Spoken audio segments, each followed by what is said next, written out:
10 seconds remaining. And welcome in for our last series of the evening. Vici Gaming taking on Team DK. DK fought back in our first Eastern series of the night, managing to get 2 in a row over Tong Fu after dropping game 1 and fight their way here on our second round. Vici Gaming finished up in 3rd seed overall in our group stage and now fighting for their chance to play off with Invictus in the best of 5 coming up tomorrow. Now DK leading off with the clockwork in the Rubik. Vici Gaming going to show us an early bristleback pick to go with the early Visage and to break down the draft and lend his insight and analysis as always. Welcome in once again for the last time this evening, Ben Merlini Wu. And Ben, I'll tell you what, DK, they looked ugly, flat out ugly in game 1 against Tong Fu, but the other 2 games they took in pretty dominant fashion. So they're going to be rolling into this series with a bit of momentum, and they're going to need it as Vici actually got the best of Team DK in their meeting in our group stage.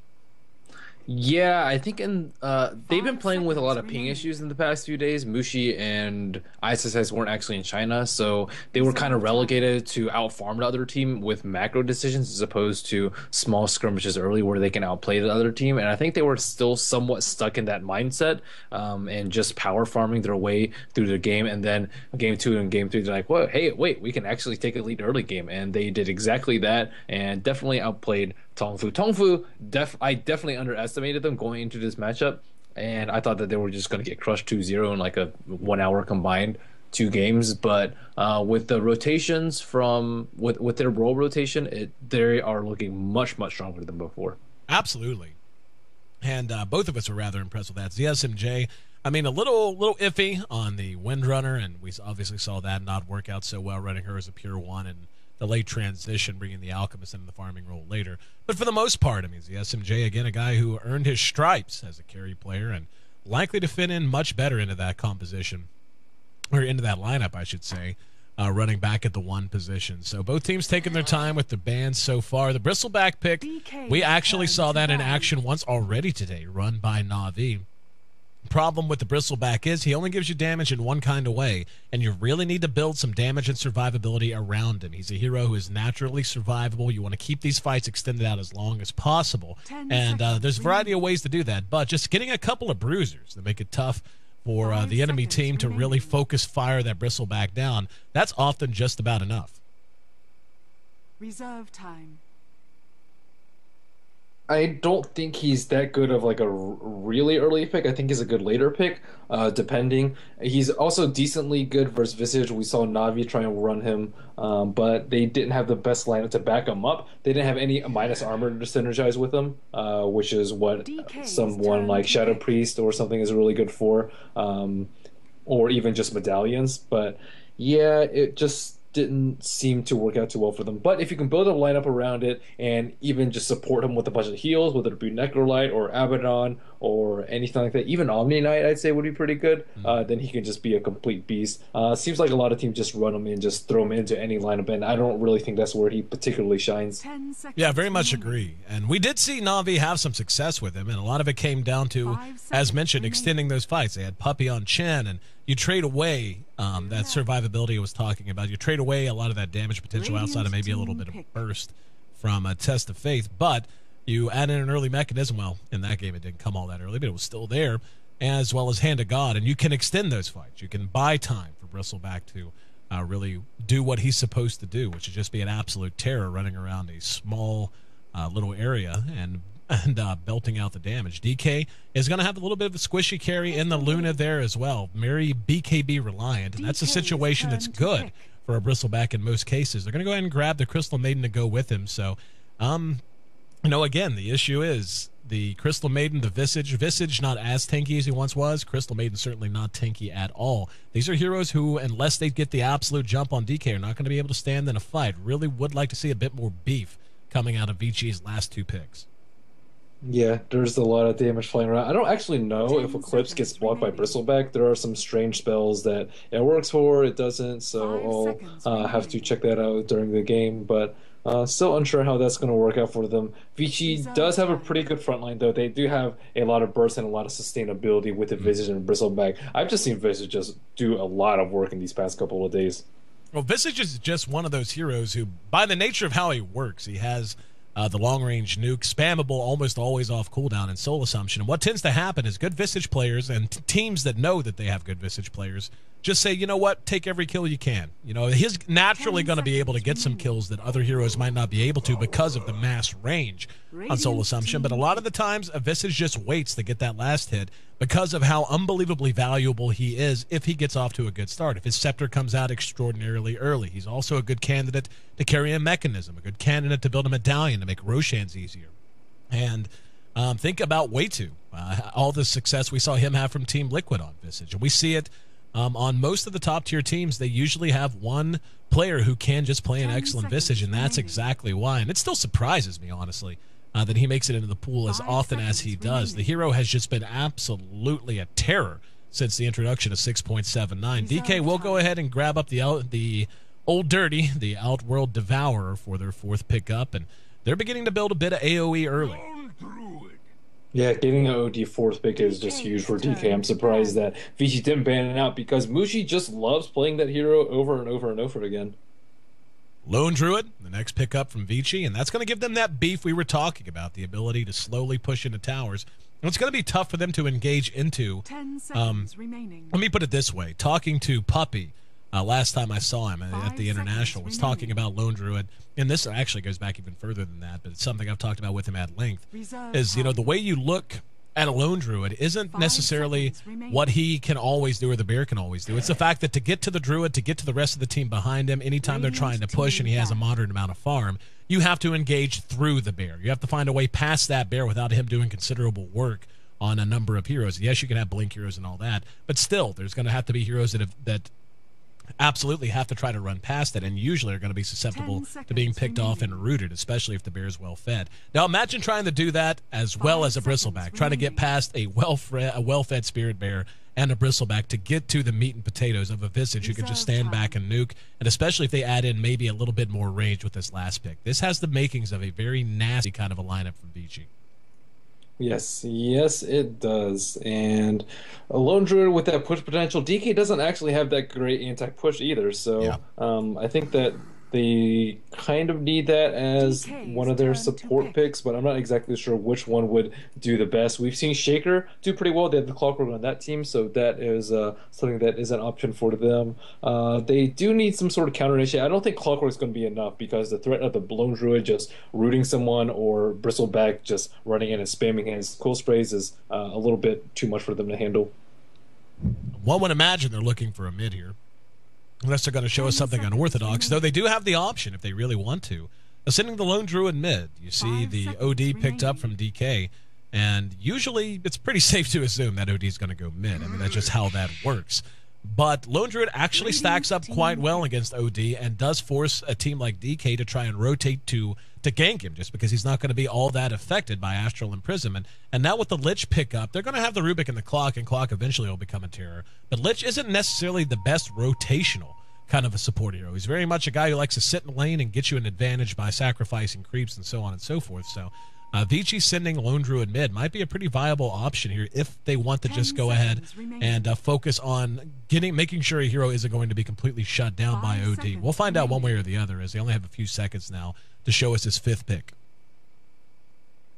Reserve time. You Lich last pick, but again, Chain Frost not really going to stick this game. And wow, a Venomancer last pick too. So I mean, that's some value picks here. And I think in the Western scene, those two heroes are rated pretty high. Maybe Venomancer way more than Lich, but still, Venomancer last pick is pretty extraordinary. They have so many slows too. They have Crystal Maiden slow, Bristleback slow, Vicious slow, as well as Venom slow, and they're just going to be moving really slowly. It's gonna be pretty difficult for DK to deal with, and a lot of them will, like, even if they get BKBs, DK are still gonna be in the back foot when it comes to team fight. So I think they're gonna need an early lead and to dominate their lanes pretty hard. OD's gonna need to have to win his lane. Luna is gonna need to get farm. Burning does like his Midas, but I'm not sure if it's the right build this game, just because I think Vici has a really strong mid game lineup. Oh, definitely. And I'm really anxious to see how they're going to end up running this. They do have Super on the Venomancer, and we have seen Venomancer taken mid a couple of times. Sylar on the Lone Druid does, just because he's standard, usually a side lane farmer, doesn't mean he can't go mid. But we'll find out one way or the other. Welcome in Game 1 just about to get underway of our final best of 3 of the day.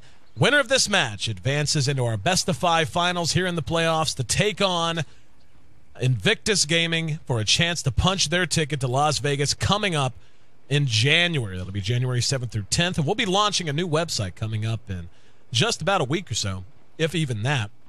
They'll have all the details for that and a nice little coverage hub for you, as well as information about the ticket bundle that is still on the way. And got some details about that I can't share right now, but let me tell you, I think you guys are going to be excited. I thought it was pretty cool because it's not what we originally planned to do. We wanted to do something a little extra to make up for some of the lost time and how long it's taken, and it really has worked out pretty damn well. DK and VG taking a look at each other.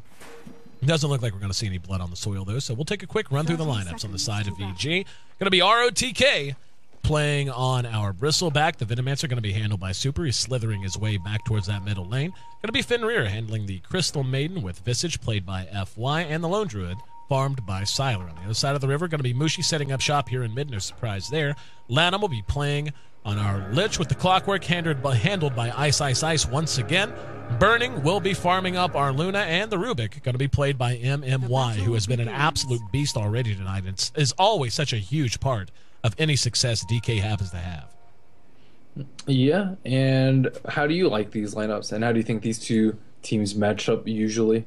Well, I mean, we saw early on in the group stages, Vici versus DK. Vici did get the best of them in that. Talking about the lineups, I mean, sending Super's Venomancer here against mid, I mean, I'm not a big fan of this, to be completely honest. We saw this a couple of times in Eastern play, and even in the best case, it's still a very situational advantage you can hope to get in the best of situations. MMY, going to take a look at ROTK, and Burning there up. He will be telekinesis back, and Burning's right on top of him. Don't think they have the damage output, and they don't, as he gets off one last Quill Spray.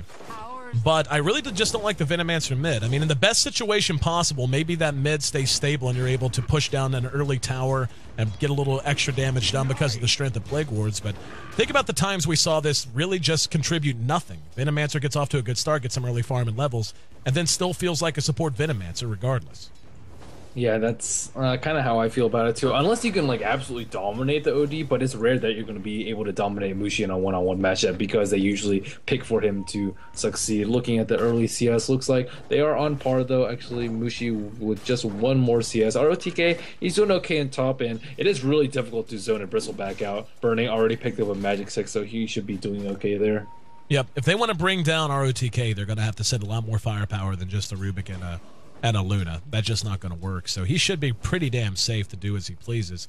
Down at bottom, it's going to be all about Sylar and the Lone Druid. As of right now, being left completely uninhibited with his farm. He's still a little bit off pace, but not by much, sitting atop the hard farmers. And actually, when you look up at top, Burning is really not doing all that solid so far. He's only got 2 CS.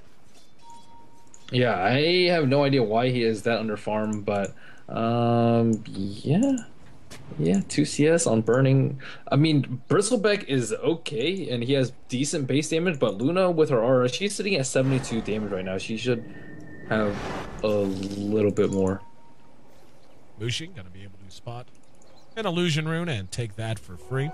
Super sitting at 8 CS to the 8 CS of OD, so they're trading back and forth and not really early boots first instead of bottle. I think I've seen him go bottle a lot. Oh, he did versus Nyx Assassin earlier, but I think he might need a little bit more regen because Super's going to be able to put a lot of pressure on him. If there is one thing I do like about this matchup for him, I mean, obviously Lanham's continuing to bounce from lane to lane and deny creeps out of both mid and bottom, but Super should feel relatively safe from any kind of gank, so he's going to be able to get what he's going to be able to get here. I mean, it's not going to be, as we've seen before, a mid Venomancer that dies 3 times in the first 10 minutes because he just is a Venomancer and really can't avoid well-executed ganks.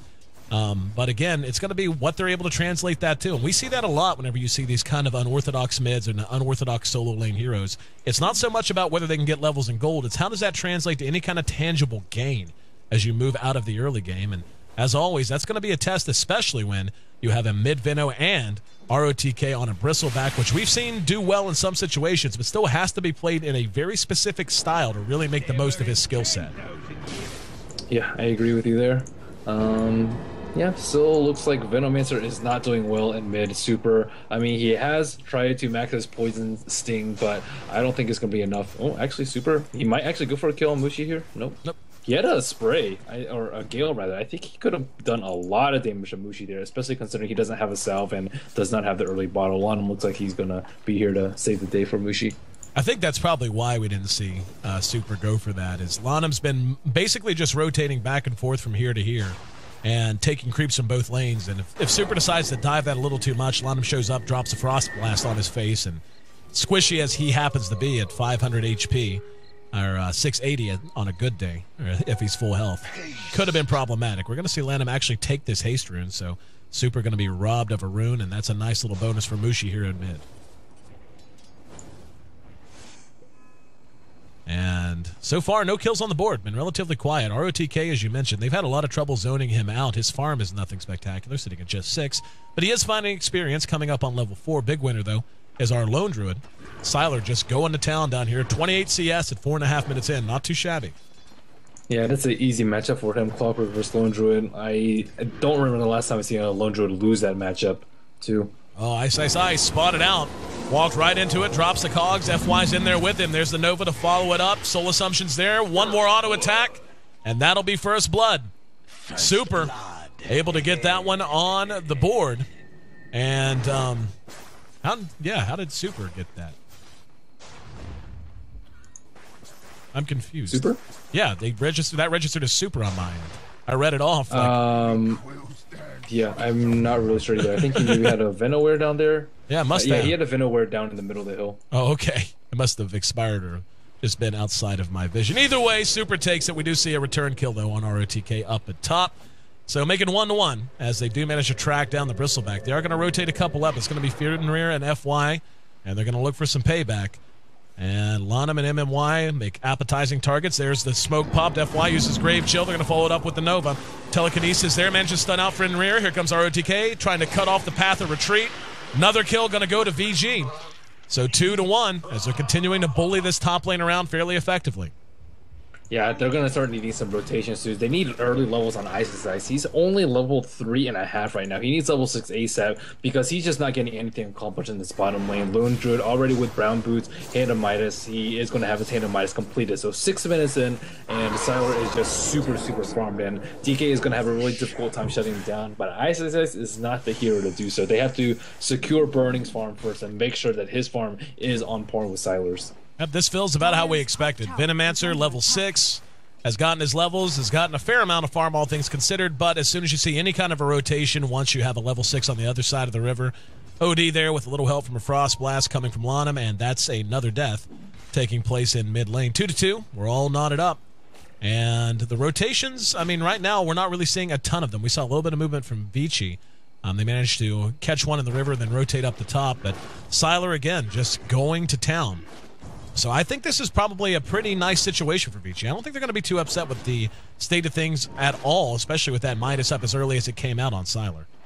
Yeah, they are pretty happy with how things are going this game. Mushi is getting a good amount of farm, though, and he does have a regen rune, so Super not going to be able to harass him at all. I expect Mushi and Burning to both get Midases, and if that happens, Vici can just dominate, though, I think, as soon as the Radiance hits on Lone Druid, because neither of those heroes are really good at dealing with the Radiance on Bear. And now we even see ROTK soaking a little bit of CS. He's up to 16. But again, back here in mid, this is your best case scenario, really. I mean, you're not going to see the Venomancer just start roaming out of this position usually until about 8 minutes. So maybe he'll start to go now. But there's a Midas done on Burning as anticipated. And Veno's actually picked up a Midas as well. So he's actually going to try to play a pure farming Venomancer, even though this mid lane has not gone quite as well as I think he would have hoped. Yeah, and it looks like it's just going to be Midas farm game. I think that DK will have the late game with OD and Luna if it goes like late. But as far as the mid game goes, Vici does have the way stronger lineup because they can push just much better too with the Venom Wars, with the Visage Familiars, with the Lone Druid. That is a lot to handle, especially when DK, yeah, again, they don't really have anything to stop these pushes. Their AoE is minimal. DK grabs another Midas. This one will be on Mushi, so already we can see, as you said, Midas game ahoy. Already 2 out that are already visible, and we're about to see a couple of more. One on the Lone Druid is out as well, and one on the way to Mushi. And Vici looks like they're ready to push on bottom. Siler level 7 now. They got a DD on Super, and they're ready to make something happen here. They're going to force the glyph. There's 2 heroes behind. That's Lanham and Ice Ice Ice. Ice Ice Ice is just level 4 right now, so not any hope of a hook. And don't know if they can hold this. The Bear's just a little too strong, and this is where I guess a Venomancer can pay off early. Getting behind with no real threat of counter initiation. They take the tower. Now they're going to continue to chase back. Lanham got caught with Grave Chill, but they will go ahead and decide to retreat in the meantime. Yeah, they have no reason to stop right now, just because I think DK should have drafted anti-push, and Lich is okay at that, but when you can't secure Ice's level 6 and you don't get level 6 yourself, the pick is not that great, especially when you don't win your lane. But they weren't able to hinder Saddler's farm at all. He is just going to town 2,000 gold on top of his Midas. We might see one of the fastest Brown Boots Midas Radiance timings. Yeah, absolutely. Wish Nahaz were here. Nahaz did have to check out. He's got a little spawnling of his own, little baby girl, baby daughter, who apparently required his attention, and we certainly understand that. Siler up to 2,300 gold now with that Midas, and as you said, Brown Boots up as well. Fenrir, already level 5, looking to get towards level 6 as quickly as he possibly can. Things have settled out a bit. Let's take a first look at the gold graph, and I don't think there's any surprise there. Vici on the back is some very nice movement, even though the kill score is even. They lead by 2,000 gold so far, especially helped out by the death of that tier 1 tower at bottom. Yep. Why he gets caught out. Yep, gank attempt in mid. Got there in time to see him just basically explode into a million pieces. That's going to be another kill going the way of OD. That improves Mushi to 2-0. Do not want to see Mushi get off to a start like this, especially when he goes Midas first. Yeah, he is going to be a force to reckon with, but still, in the Lone Druid versus OD battle, he will win out, or the Lone Druid will win out, at least in the early game, maybe once he gets to the sheep. So I think Vici can take full advantage of that. They already got 1 tower down. I don't know why they're not continuing it, probably just waiting for the right time. Lanham is level 6 now, Ice is level 6, so they can hopefully start ganking other heroes like ROTK. Visage is also level 6 too, so he's doing pretty nicely in terms of experience. OD level 10. Tops on the board, as you had mentioned. And ROTK, got to be careful. He's getting kind of whittled down here a little bit. And this is where you got to kind of make up your mind to just start using Bristleback. Like, you can't really extend the laning phase all that much without squandering the way the hero wants to function. He's gone with an Urn first and looking for any mech that could be on the way. Doesn't look like there's any really hope. Smoke. Yep, ROTK and company got to smoke up, move out MMY, the likely target. The tower in the meantime. They don't want to kill him, though. It's just a level 6 Rubik, and they're committing 3 heroes in a smoke. They're looking for a bigger target. They want Mushi. And they're going to go ahead and bypass, as you said. They want Burning, actually. Burning, moving into the jungle, has Eclipse up. He's level 9. We'll go ahead and go to work on this camp. Oh, they loop around. And they're still only going to get MMY. MMY is actually going to get away. Get him. Wow, what a TP. And as soon as they saw the glyph, they had to know what was going on. In the meantime, Siler's hooked up with Super here in mid, and Rubik actually did a surprising amount of damage to this tower because he actually stole Plague Ward. Look how low this tower is now. Wow. Yeah. This bear got hook shot by Isaac. That's easy 300 gold. Oh, that's a sports staff, too. Yep. They will go ahead and deny that top tower, so robbing them of the gold, but map control moving in the direction of DK so far. And right now, based on the first 12 minutes, Merlini, who do you think's had the better early game? I would say that DK has actually escaped pretty much unscathed in the early game. Like, Mushi hasn't died at all. He actually has 2 kills. Luna only with 0 deaths too. And although Siler is really farmed, I think that Vici could have taken advantage of these really weak and no escape capabilities of these 2 heroes and punished them really hard for it. But they kind of just let them slip by, get their Midases, and I think once they get their next big items, Vici's going to be in trouble. Fenrir spotting out MMY. There's the Eclipse, and he's going to be bursted down. FY next on the list as a Frost Blast comes in from Lanham. They're going to get at least 1 familiar, likely to get 2 here. So DK, as we just took a look at the gold graph, it's actually going to be spiking quite a bit in their favor now. Mushi finishes the 4 staff, and here in mid, they're going to try to push. Ice is there. Here comes Mushi. And the very quick recall from Siler. Mech finally done on Super. That's a nice pickup for him following the Midas. But yeah, the gold lead was 2,000 in favor of Vici. Now turning almost completely upside down as DK has not only narrowed the margin but taken it into their favor. The experience is becoming an issue as well. They're out-leveling Vici pretty intensely for a 13-minute game. Yeah, those two plays, first the smoke from Vici, they got greedy. They could have just killed the Rubik and then put the pressure on the T1 tower on top, but they wrapped it around, looked for burning, didn't find burning, tried to go for Rubik, and Rubik TP'd out. That was a good wasted minute from 3 heroes. And then on top of that, that very nice eclipse from behind from burning, that just secured the early game from DK and put them in a pretty good position. Yeah, they're down on towers, but are they really that far behind at this point? I don't think so. As always, the question's the bear, and this bear is getting rather rotund in a hurry. Already has up his relic, and not going to be terribly far from his Radiant soon. This is going to be not quite another 300 gold. Don't think they actually have the damage to bring it down. Very close, though. And took a nice shot there with the Fade Bolt, but still up and alive. We'll go ahead and resummon it now. Up in the jungle, we see Burning all bailed out by Ice. Ice got all three! The Visage Familiar's trying to chase him down. Let's see if they will be able to catch him. Burning got away from that. In the meantime, the fight continues to rage. Mushi dropped the ulti. It's a 1-for-1 so far. The Familiar's trying to do what work they can. ROTK eats the Earn Charge, now chasing down Lanham in a fight that's way spread out. They know. Not quite able to get Mushi. Should be able to get him as soon as he pops back out. And tried to force staff to the high ground. Not quite enough.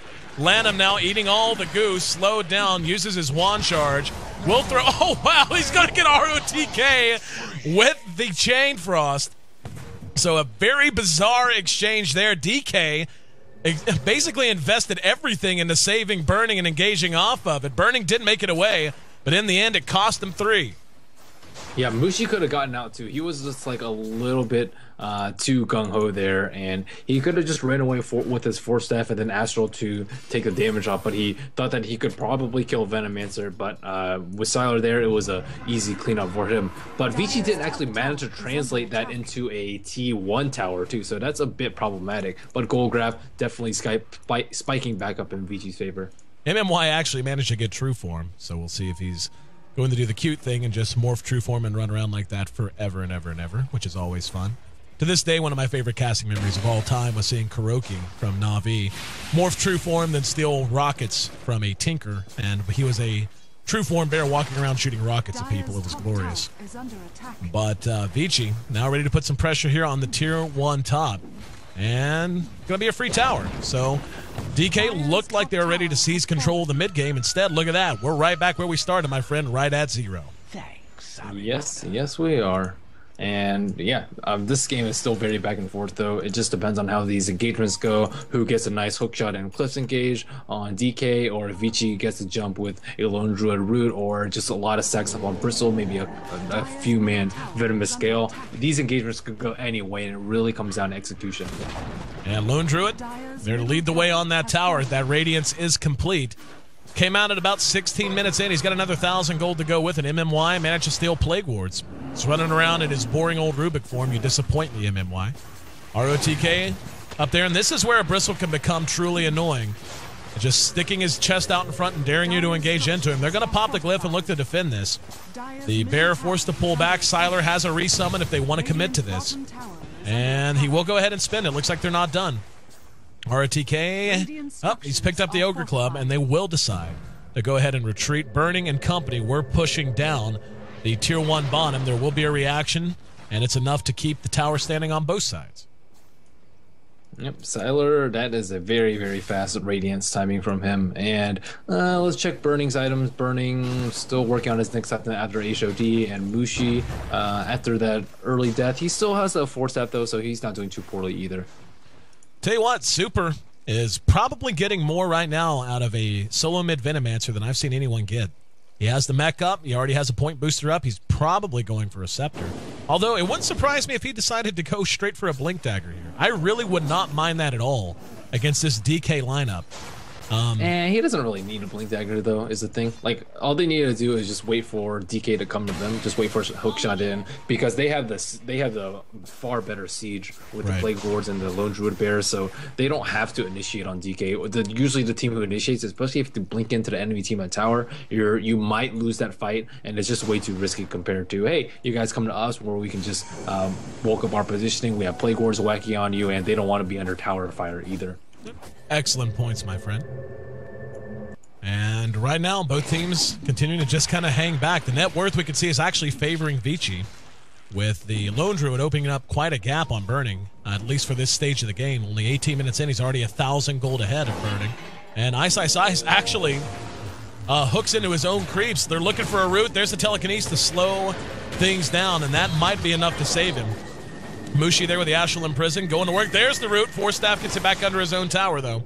So ROTK and Sylar, being menaces to the public good here in mid lane, come away empty-handed that time. Burning, in the meantime, though, is finding farm. He did go with the Helm of the Dominator build, so putting it to good use, taking this Ancient stack. Spell for Rubik to steal those Plague Wards too, and it gives him a very good vision because they need to protect Burning while he's doing Roshan. He has that 400 HP. Looks like a Super is actually wrapping around and trying to kill him. They did steal a couple of the creeps with the Visage Familiars, and they're able to zone him out there. Looks like the tier 2 bottom going to be where they want to fight, and they know Burning's in no shape to fight, at least for the moment. He's had to, he's about half health, so he could if he really wanted to. Mushi's actually hooking up with him. And they're not even going to try to contest this. They're going to just try to trade out the tower in mid. They don't have Glyph up, and they might just be able to get it with the damage they have. I'm a little surprised Vici isn't just pushing through and trying to force Mushi and Burning to at least spin a TP. Burning actually doesn't have the TP. Can't. Not with Plague Wards. They can't push up the T3 against Plague Wards. It's way too strong. Combine that with Fade Bolt and Frost Blast, which will just immediately clear out waves. It would just be a huge waste of time for them. Super picks up his Scepter and looking pretty good. I mean, his farm is actually third on the board. He's right behind Burning in terms of pure farm. Again, I'm not the biggest fan of solo mid Veno, but Super has really gotten his money's worth. Yeah, he's only died once this game, and that's something that you don't see very often. And yeah, he is super stacked. Midas, Mech, and Ag Scepter 20 minutes. That is phenomenal farm for him. 117 CS, only 10 behind Sylar, who's been farming away on the bear all game. He has a Hyperstone on his bear too. And both teams really continuing to play relatively passively. Only 13 kills in a 21-minute game right now. Mushi looks like he's going for his Scythe of Ice. Already has up his Ultimate Orb, Mystic Staff, short in the coming, while Burning just continues to farm away. Has a BKB up, so can start showing up the fights pretty reliably. Damage isn't too shabby either. Hitting for about 195 per shot, give or take. Not quite that high, but 175, I should say. But, all right, so 20 minutes in here. Who do you think has the advantage? I mean, graphs aside, the graphs really don't matter that much. The experience is in favor of DK, while the gold is in favor of BG. Who do you think has the edge moving ahead into the the central part of this mid-game? Vici has the edge. They have the better mid-game lineup. DK has the better late game. So I'd say like 25 through 40. Vici with equal farm and DK, Vici will have the edge. And because they don't really need BKBs, they don't need BKB on the Lone Druid, they don't need BKB on their Bristleback either, whereas DK, they need BKB on OD and Luna. But those two heroes also scale much better with items than Lone Druid or Bristleback, so they'll win out like 40 plus if it's slightly even farm. But Vici should be able to get a slight gold lead going into that 40-minute mark. Hyperstone now done on the bear. Now this is where things become especially terrifying. We're going to see OD take down the tower at bottom, but when this bear's hitting this hard and this fast against these towers, you just cannot afford to not be in position and not take fights anymore. You can sometimes wait it out, but you have a Radiance that'll zone you out. You have to commit to fights very early on. Otherwise, a Lone Druid will simply whittle your towers down half health pretty much every time. And as soon as you spin Glyph, that means they can just completely commit. And if you're not ready to just go with 5 immediately, you will begin to lose all semblance of map control. We've seen it 100 times. But Mushi now with his Scythe of Ice done, that's going to be a nice way to deal with that. Yep, and Roshan is going to be an important point of contention too. Vici already has a ward up there, and both teams can do it about equally fast. I say slight favor to Vici because they have the minus armor from Bristleback, but they also have the dire, or they don't have the dire advantage. So I say about each team has like equal Roshan potential. It really depends on who gets the next like tower. Looking at DK's side of the map, they don't have a T1 or T2 on bottom or mid, and that's really difficult for Roshan control. Burning looking for his next big item, has 2,000 gold tucked away. And I'm actually a little surprised Vici isn't playing slightly more aggressive right now. They've kind of come up to the river a couple of times like they were ready to move and then backed off immediately. just continuing to try to farm up as best they can, at least for the moment. But I feel like that benefits Burning and company pretty effectively. I mean, Mushi has bought enough time to get his Scythe of Ice up, and Burning is going to be able to build damage very soon. Yep. And Vici, they're very wary of Roshan too, familiar, scouting it out. And yeah, both teams just content to farm. And that's kind of what happens when you have 4 Midases on a team. But Venomancer may be the wild card here because Clock and Lich and Rubik are like equally not very useful. Yeah, they'll like force that people to save people here and there, but as far as damage and utility goes, not that much. Whereas Vici, they have Bristleback, Venomancer, and Lone Druid, especially if Super can get a sheep. Speaking of Lone Druid, there's the Assault Cuirass done, and the Bristleback actually just finished his BKB as well. And here's the recipe being dropped off as we speak. So 2 very key items, both survivability oriented, both push oriented. The ability to just run in and take a fight definitely might be the word go for them. And I would expect to see a lot more aggression out of them. I feel like it's going to be a mistake if they continue to just hang around. Burning now up to 3,100 gold. Could go straight butterfly pretty soon if he wants to. Yep, and ROTK, they are dewarding. Do both sides actually have a gem right now? No. I guess... Yeah, looks like DK has picked one up, though. I currently see it in MNY's inventory. Yeah, FY has a gem, too. So both teams are vying for map control right now. Like, one smoke gank can blow the game wide open. This game is just extremely close. 1,500 gold favor of Vici, and there is only 1 tower difference. So pretty much dead even in gold if you exclude that tower. And once again, Vici dances up to the lip of the river and falls back. Burning actually got really ballsy and pushed quite far up to right about here. And Siler, happy to just rotate over and continue to find his own farm. On the Lone Druid, we are going to see DK group up now and make their way near the Roche pit. A little bit of a spread out formation for Vici, and this could be something they could abuse. Looks like they don't want to commit to it, though. Instead, just want to try and secure it. Yeah, and neither team really wants to venture into the pit just because that positioning is just going to be so poor. Vici will clump up for Cogs, which can be a huge nuisance around that fight. And yeah, DK doesn't want to group up either. Well, Siler says to hell with it. It's like, no, I'll go. It's fine. I'm not too worried about the positioning. I got it. It's under control. And for good reason. Roche already down to 3/4 health. DK being spotted out by the familiars. They're just going to drop this. And DK kind of just caught napping. This feels like a deer in the headlights moment, and I think they're surprised this is going down the way it is.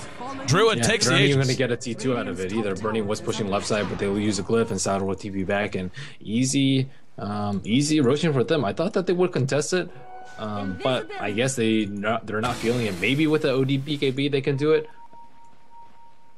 I don't know what I mean. The thing is I understand OD needs a BKB, but they can't just continue to push this game this long and this late. There has to come a point where they respect the fact that especially on the Lone Druid, the Midas is going to make a big difference. And yes, I know Burning has one as well, but Luna doesn't match up all that well against a late game Lone Druid. If the Bear's able to get on Burning and the attack range on Luna is not that spectacular to begin with, I mean, Glaives do damage, but she still has to be in the heart of the fight, at least to an extent.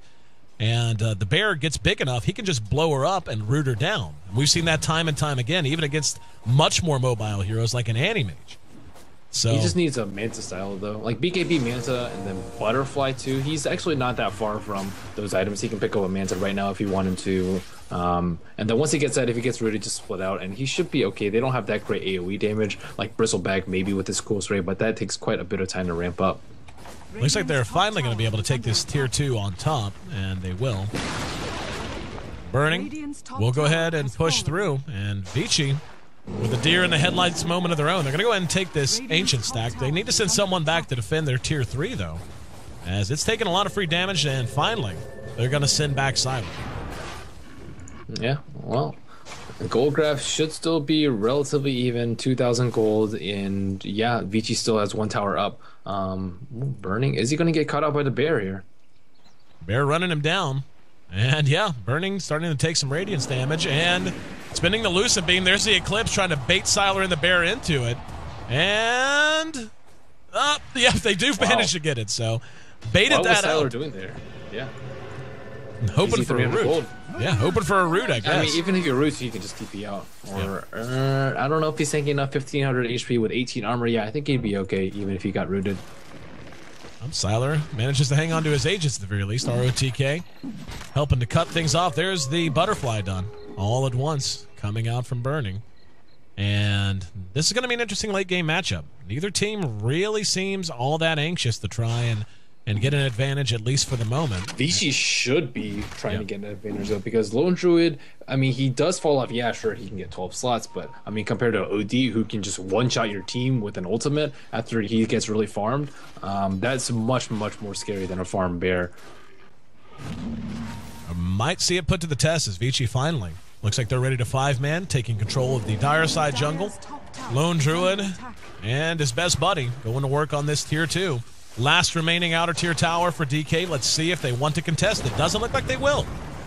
So the last vestiges of map control crumble to a shambles. And Vici now in control of their destiny. They've got 3 minutes on this Aegis remaining.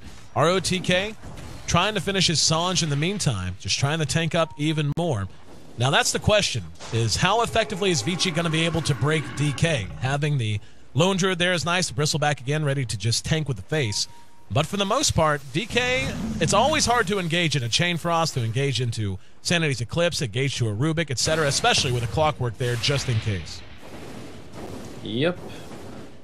And I think DK is, they have the right idea that they can just farm it up. And Vici, I mean, they have the Aegis right now, but they're not really making a move for the T3. And by the time the next one comes around, DK is going to have even more items. Probably a Manta style on Luna, as well as, or I mean, OD already has a BKB. So, I mean, I think that DK is already, if next War Ocean were to spawn right now, I think DK could contest it. And with it spawning in maybe like 5, 6, 7, 8 minutes, they should be able to contest it too. So, DK's in a pretty good position for the late game.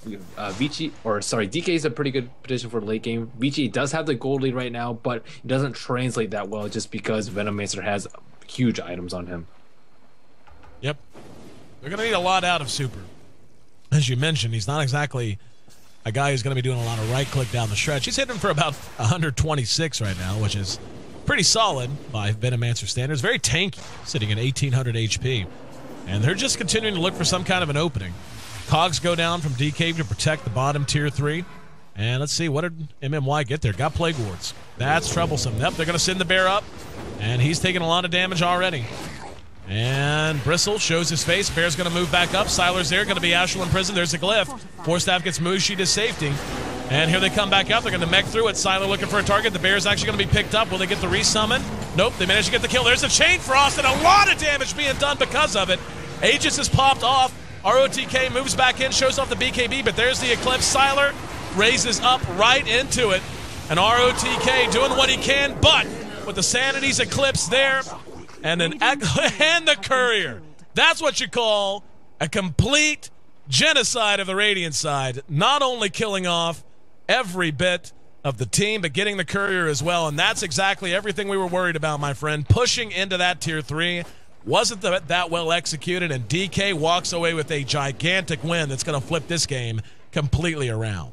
Yeah, they just need a Caesar Tower, and they didn't actually need to charge up to T3. They need to wait for DK to come out to them because they have the Siege. They have the Vintage Bird, the Lone Druid, Bear, and the Venom Wards. That is far more than enough to force DK to come back to them. But also, DK was really, really good about focusing Siler down because once he comes out of Aegis, he doesn't actually have his... he doesn't actually have true form up, and they were really keen on focusing after that, so Aegis kind of wasted.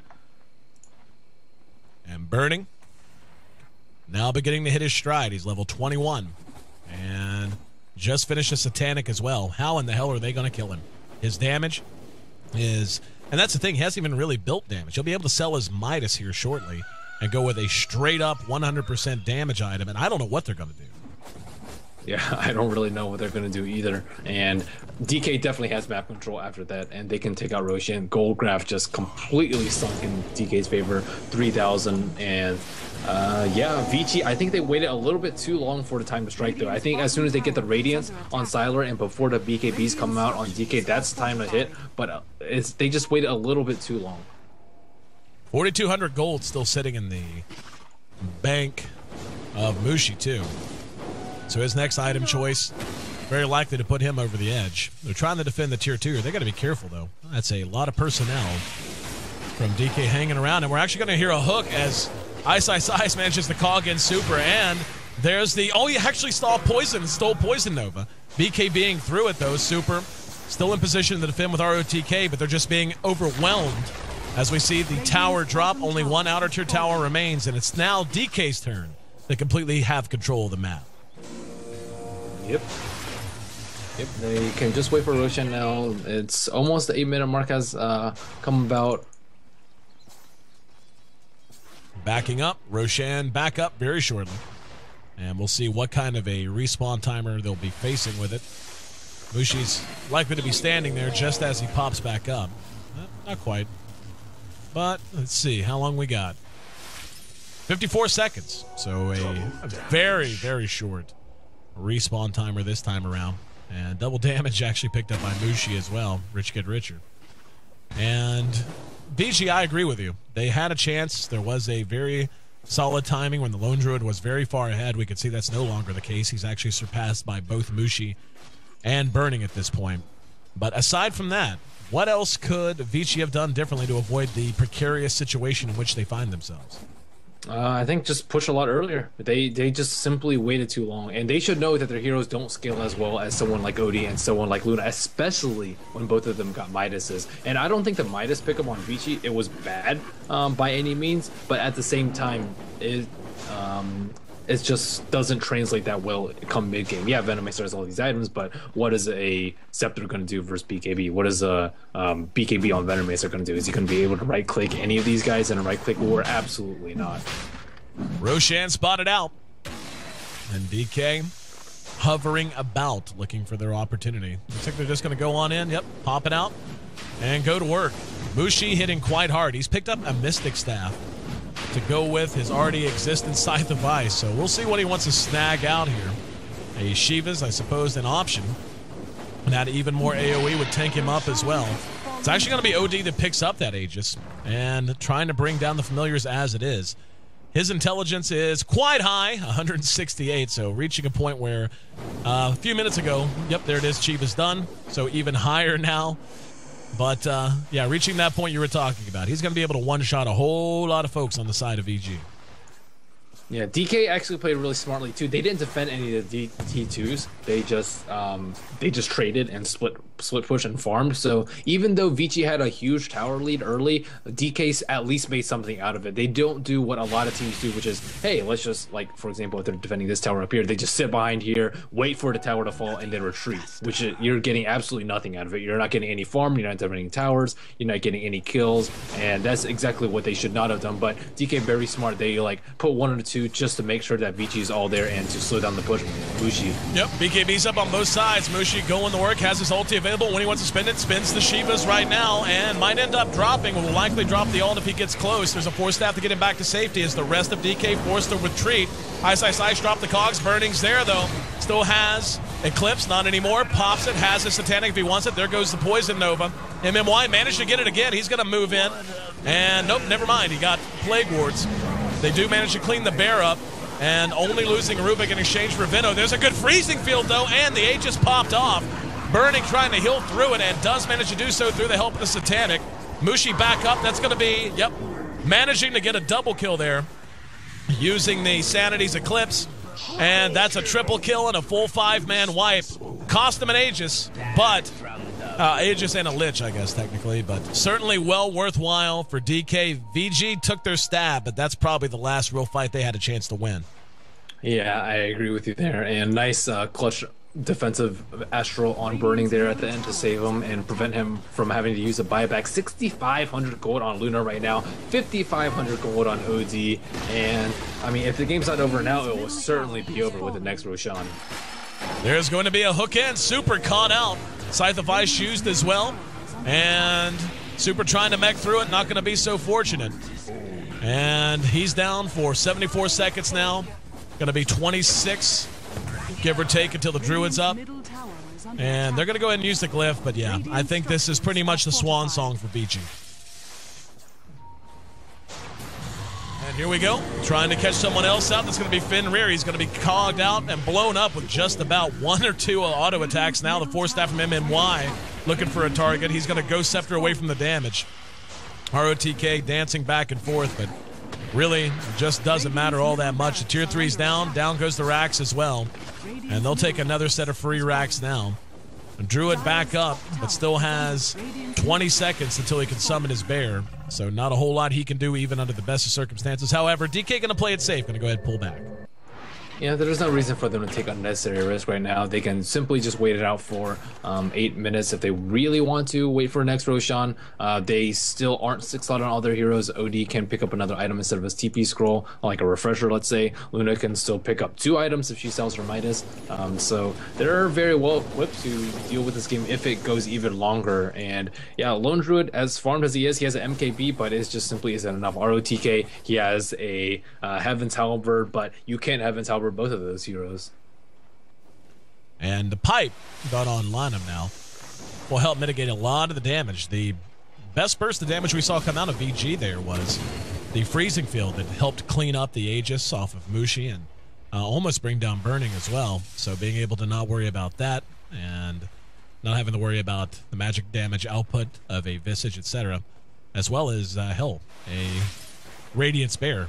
Certainly a step in the right direction. DK doubling up Vici in terms of kills, and I'm sure the gold graph going to tell about the same story we'd expect. Yeah, they're getting close to 20,000 gold in terms of advantage and in excess of 25,000 experience. So VG going to try to hold on, but it's going to take a minor miracle or a hell of a lot of mistakes for DK to open the door for him. Yep, Vici trying to get back in this game with the smoke though, but they can't really kill anyone before they BKB. They don't have any instant disables, which is why Venom needs a Hex. Yep, Burning pops the BKB, and now we're going to see Ice Ice Ice dropping the cogs. Burning did go ahead and use the Satanic, and now just going to work. Super got off his ulti. Burning might be melted down here. He is going to be Astral. Here comes the Chain Frost. That's going to get a couple of good bounces off. Burning back out, and the ulti to help force this fight to reach a close, and the refresher used for the first and last time in the game. DK closes the door on game 1 and puts themselves one more win away from advancing to our finals of the Eastern Division playoffs. That makes 3 in a row they've won so far tonight after dropping that initial game to Tongfu.